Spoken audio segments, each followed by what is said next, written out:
राधे राधे दोस्तों, आइए सुनते हैं अनंत चतुर्दशी व्रत कथा। प्राचीन काल में सुमंत नाम का एक नेक तपस्वी ब्राह्मण था। उसकी पत्नी का नाम दीक्षा था। उसकी एक परम सुंदरी, धर्मपरायण तथा ज्योतिमयी कन्या थी जिसका नाम सुशीला था। सुशीला जब बड़ी हुई तो उसकी माता दीक्षा की मृत्यु हो गई। पत्नी के मरने के बाद सुमंत ने कर्कशा नामक स्त्री से दूसरा विवाह कर लिया।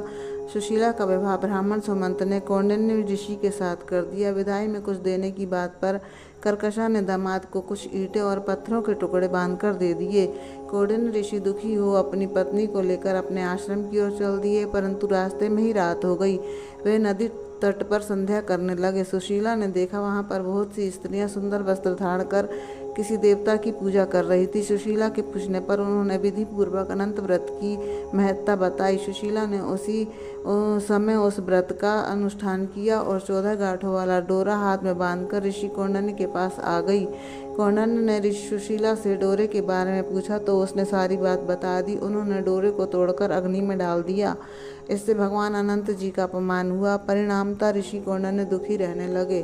उनकी सारी संपत्ति नष्ट हो गई। इस दरिद्रता का उन्होंने अपनी पत्नी से कारण पूछा तो सुशीला ने अनंत भगवान का डोरा जलाने की बात कही। पश्चाताप करते हुए ऋषि कौंडिन्य अनंत डोरे की प्राप्ति के लिए वन में चले गए। वन में कई दिनों तक भटकते भटकते निराश होकर एक दिन भूमि पर गिर पड़े।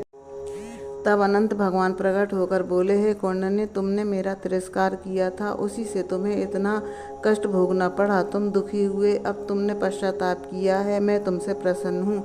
अब तुम घर जाकर विधि पूर्वक अनंत व्रत करो। 14 वर्ष पर्यंत व्रत करने से तुम्हारा दुख दूर हो जाएगा, तुम धन धान्य से संपन्न हो जाओगे। कौंडिन्य ने वैसा ही किया और उन्हें सारे क्लेशों से मुक्ति मिल गई। श्री कृष्ण की आज्ञा से युधिष्ठिर ने भी अनंत भगवान का व्रत किया, जिसके प्रभाव से पांडव महाभारत के युद्ध में विजय हुए तथा चिरकाल तक राज्य करते रहे। बोलो अनंत भगवान की जय।